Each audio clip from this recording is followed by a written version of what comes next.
आज मैं बना रही हूँ स्टीम रोस्ट। ये स्टीम रोस्ट बहुत ही जूसी बनता है और बहुत सॉफ्ट होता है। बिना ऑयल का ये स्टीम रोस्ट है। जो लोग ऑयल अवॉइड कर रहे हैं अपने खाने में डाइट के लिए, उनके लिए बहुत ज़बरदस्त रेसिपी है। आप इसको बहुत इजीली घर में बना सकते हैं। बिस्मिल्लाहिर्रहमानिर्रहीम। चलते हैं रेसिपी की तरफ। अच्छे से मैंने चिकन को देख लें आप किस तरह कोट किया है, कट्स में भरा है अच्छे से मसाले को। उसके बाद मैं तमाम चिकन के पीसेस को अच्छे से मसाला बाद दे दूँगी।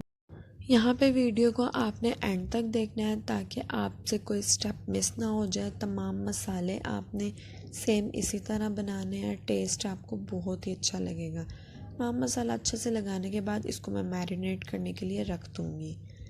अब आ जाते हैं मसालों की तरफ। 1 टीस्पून मैंने इसमें नमक लिया है, 1 टीस्पून पिसी हुई लाल मिर्चें, 1 टेबलस्पून भर के दरदरा सा कूटा हुआ साबुत धनिया। साबुत धनिया आपने बारीक पाउडर या बारीक नहीं करना।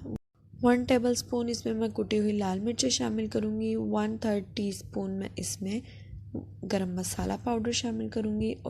और यहाँ ये मैंने लिया है तिक्का मसाला पैकेट हाफ। तिक्का मसाला आप किसी भी कंपनी का ले सकते हैं। 1/3 टीस्पून मैंने इसमें शामिल किया है ज़रदा रंग। इसमें हम हल्दी बिल्कुल भी नहीं डाल रहे। 2 टेबलस्पून मैंने इसमें शामिल किया है सिरका। इसमें मैं लेमन भी नहीं डाल रही हूँ, सिर्फ सिरके का इस्तेमाल कर रही हूँ। 1 टेबलस्पून मैंने इसमें चिली सॉस डाला है। 1 टेबलस्पून मैंने इसमें ऑयल डाला है ताकि हमारा मसाला अच्छे से चिकन पे सेट हो जाए।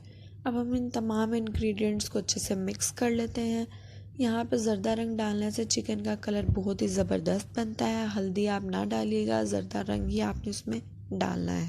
मसाला मिक्स करने के बाद जिस तरह प्रोसीजर मैंने आपको चिकन पे लगा के दिखाया है, आपने सेम उसी तरह इसको लगाकर मैरिनेट करने के लिए रख देना है।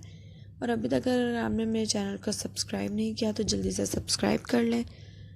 अब आ जाते हैं इसकी कुकिंग की तरफ। एक पैन ले लिया मैंने खाली, उसके ऊपर ये मेरे पास स्टीम के लिए जाली है। इसके ऊपर मैं तमाम चिकन को अच्छे से फैला दूंगी। अगर आपके पास ये स्टीम वाली जाली नहीं है, स्टैंड नहीं है, तो आपने परेशान नहीं होना। आपने इसको डायरेक्ट पैन में इसी तरह ही रख देना है। उसमें कोई भी ऑयल या पानी नहीं डालना और नीचे मीडियम लो आंच रखनी है आपने। और उस पे आपने इसको 25 से 30 मिनट के लिए कुक कर लेना है। इसी तरह मैं इसको भी 25 से 30 मिनट के लिए कुक कर लूँगी। इसमें मैं कुछ भी नहीं शामिल करूँगी, पानी वगैरह कुछ भी नहीं डलेगा। बिल्कुल इसी तरह हम इसको मीडियम लो आंच पे पका लेंगे।